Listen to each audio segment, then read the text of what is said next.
ये डिटेल्स आपके साथ साझा किए जाएंगे प्रेस वार्ता के बाद भी, और इससे पहले भी किए गए हैं, लेकिन क्योंकि आपने सवाल किया तो नटशिल में बता दूं।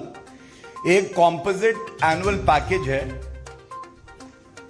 जो पहले वर्ष में करीब 4,76,000 का है और चौथे वर्ष तक आते आते ये करीब करीब 6,92,000 का हो जाएगा। इसके साथ ही सेवा निधि का प्रावधान है और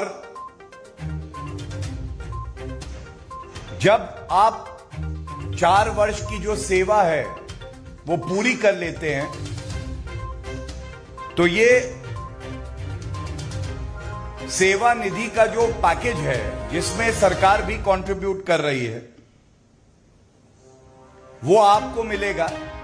और सबसे प्रमुख बात यह है कि 4 साल जब आपका ये कार्यकाल पूरा हो जाएगा तो उसमें 25% सेना की जरूरतों को देख के और सेना को और एफिशिएंट बनाने के ख्याल से उनको परमानेंट किया जाएगा। इसका भी पूरा एक क्राइटेरिया है जो आपके समक्ष हम लोग रख देंगे। लेकिन इसके साथ ही यह भी बता दें कि अगर कोई खतरा हमारे युवा साथी को आता है, उसको चोट लगती है, तो भी सरकार उसके साथ खड़ी होगी और डिसेबिलिटी कॉम्पनसेशन और साथ में डेथ कॉम्पनसेशन, इसका भी प्रावधान इसमें किया गया है। और ईश्वर से यही कामना है कि अग्निवीर आगे बढ़ेंगे, देश को मजबूत करेंगे, लेकिन ये प्रावधान यहां पे जरूर दिए गए हैं। जब भी देश में कुछ सकारात्मक होता है, ऐतिहासिक होता है, तो वो चूहे खाने वाली बिल्ली रोती जरूर है। और उन्होंने शायद ये भी कह दिया कि सेना में पार्ट टाइम भर्ती हो रही है। तो मैं एक बात इस मंच से जरूर कहूंगा, देश के लिए समर्पित एक दिन जीवन का पूरे जीवन की चाटुकारिता करने से बेहतर है। आज एक ऐतिहासिक निर्णय श्री नरेंद्र मोदी जी की नेतृत्व वाली सरकार के कैबिनेट द्वारा लिया गया है और ये फैसला जो है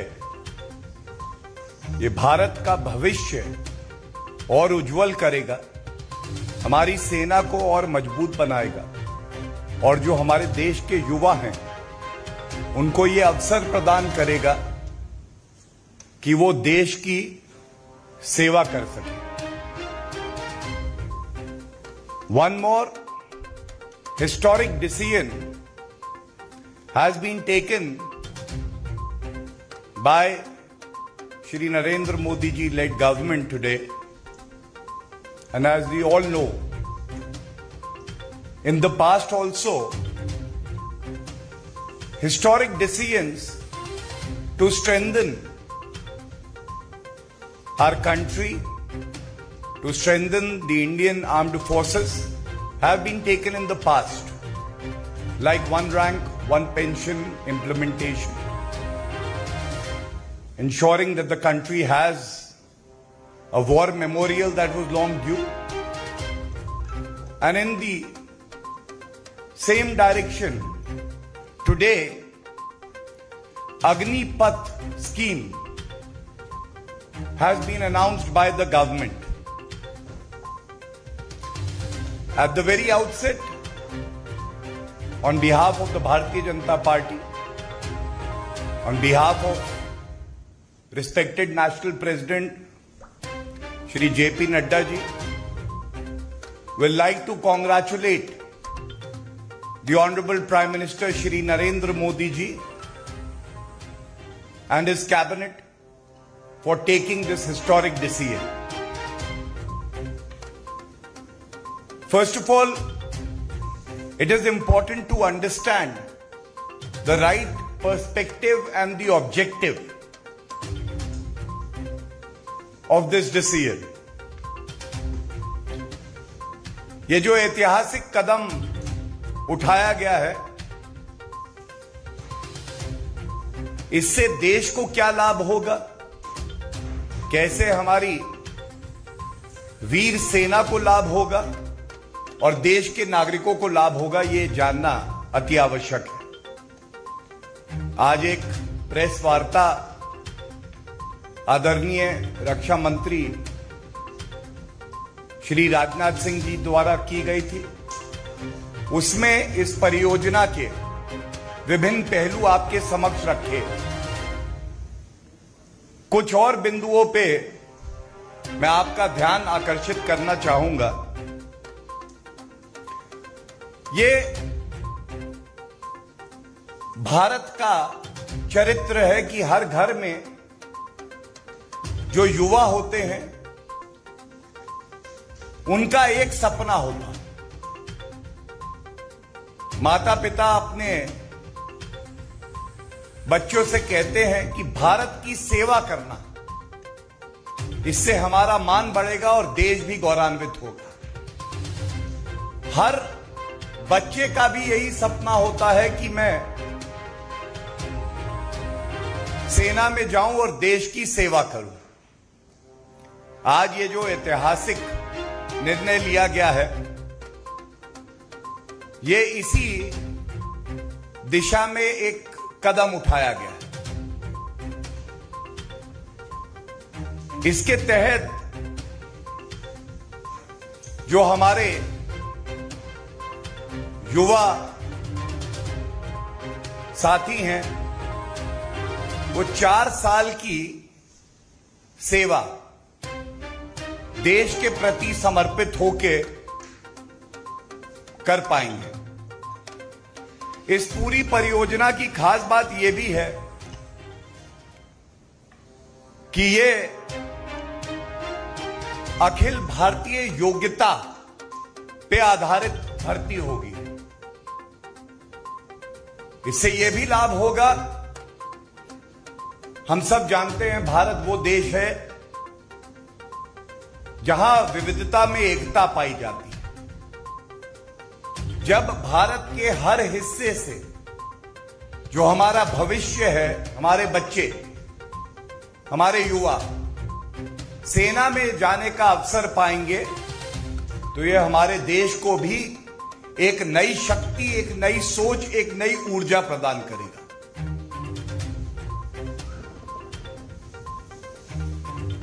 ये कहना भी गलत नहीं होगा कि आपको अगर एक बड़ा लक्ष्य प्राप्त करना है तो एक सोच दूरदर्शी होनी चाहिए। केवल सेना में भर्ती हो जाए लेकिन एक दूरदर्शी सोच ना हो, यह पर्याप्त नहीं है कि हमारा देश विश्व पटल पर अग्रणी भूमिका निभा पाए। लेकिन इस योजना के तहत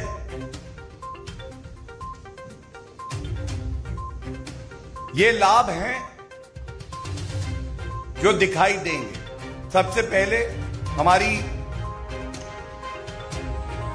सेना और सशस्त्र बलों के लिए बेहतर युद्ध की तैयारी वाली एक मजबूत सेना तैयार होगी। इसमें जो चयन होगा वो उन व्यक्तियों का होगा, उन युवाओं का होगा जो सर्वश्रेष्ठ हैं, जिनमें एक देशभक्ति का भाव है। इससे हमारी सेना को एक युवा प्रोफाइल मिलेगी। और ये बात पे मैं आपका ध्यान केंद्रित करूंगा कि हमारा देश वो देश है जिसकी आबादी का बहुत बड़ा हिस्सा युवा है। और इस युवा शक्ति को अगर आप एक अवसर प्रदान करेंगे, इससे ना केवल देश मजबूत होगा, सेना मजबूत होगी, बल्कि हमारे युवाओं को एक अवसर मिलेगा कि वो देश की सेवा कर पाए। और सबसे महत्वपूर्ण बात इसमें यह है, जो युवा नागरिक 4 साल सशस्त्र बल में कार्य करेगा देश के लिए, वो अनुशासन की कीमत जानेगा। स्किल इंडिया एक बहुत बड़ा अभियान हमारी सरकार ने चलाया है, उसको भी इससे जोड़ के देखना चाहिए। ये तो हो गई बात हमारे सशस्त्र बल की। अब बात करते हैं अपने युवा नागरिकों के लिए। हम सुनते हैं, अक्सर कहा जाता है कि युवाओं के लिए अवसर, और ये हम जानते हैं इस सरकार की प्राथमिकता, युवाओं को कैसे नौकरी मिले, रोजगार के अवसर मिले, चाहे वो मुद्रा योजना हो, चाहे सरकारी नौकरी की बात हो। हमेशा से हमारा ये उद्देश्य रहा है। और इस परियोजना के तहत भी युवाओं को अवसर मिलेंगे। ये आंकड़ा करीब करीब 10 लाख तक पहुंचेगा। एक अच्छा आर्थिक पैकेज इसके तहत दिया जाएगा। और सबसे बड़ी बात है, हमारे युवा जो हमारे देश का भविष्य है, जब वो सेना में रहेंगे, सशस्त्र बल में होंगे, तो उनका आत्मविश्वास भी आसमान छुए। वो एक बेहतर नागरिक बनके, चाहे वो 4 वर्षों की बात हो या उसके बाद भी, जब वो समाज की मुख्य धारा में जुड़ेंगे, तो उसका बहुत बड़ा लाभ देश, समाज को भी मिलेगा। और ये तो कुछ कारण है, लेकिन सबसे बड़ा कारण है अपने जीवन में एक मकसद होना, और वो मकसद है कि हम भारत माता की सेवा कर रहे हैं। ये एक और बात सुनिश्चित करता है,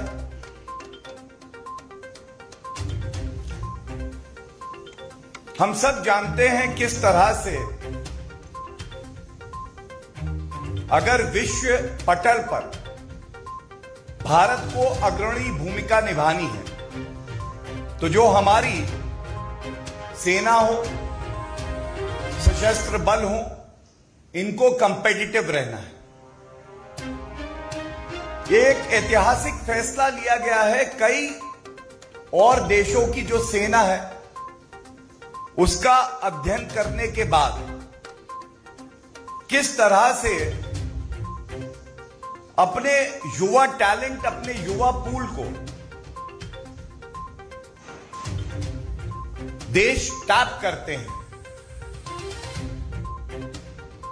और इसका अध्ययन करने के बाद ही यह फैसला लिया गया है।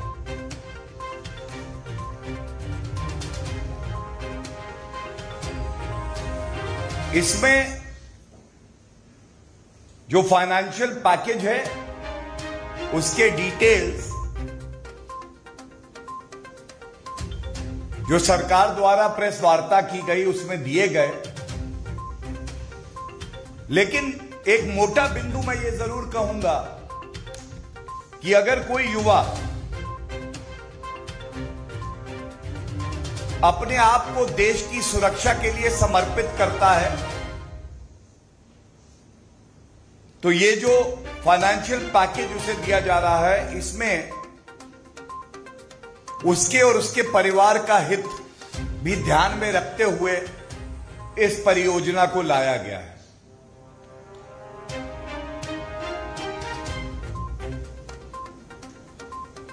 ये सारे बिंदु आपको एक बात जरूर दर्शा देंगे, एक मजबूत भारत, श्रेष्ठ भारत के लिए आवश्यक है कि हमारे देश की कमान युवाओं के हाथ में हो। एक श्रेष्ठ भारत और मजबूत भारत के लिए यह भी आवश्यक है कि हमारी देश की जो सेना हो उसका मनोबल आसमान छुए। और यह कहना गलत नहीं होगा कि अग्निपथ परियोजना से जो अग्निवीर सामने आएंगे वो केवल भारत में ही नहीं, पूरे विश्व में एक मिसाल बन के सामने आएंगे। और अंत करूंगा उन शब्दों से जिन्हें सुन के हर भारतीय का सीना 56 इंच का हो जाता है। कैप्टन विक्रम बत्रा,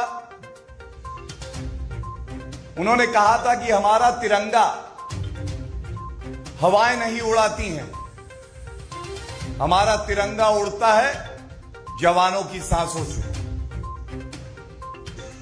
और इसी भाव को मन में रखते हुए आदरणीय प्रधानमंत्री श्री नरेंद्र मोदी जी और कैबिनेट द्वारा ये एक ऐतिहासिक कदम उठाया गया है। भारतीय जनता पार्टी का सदस्य होने के नाते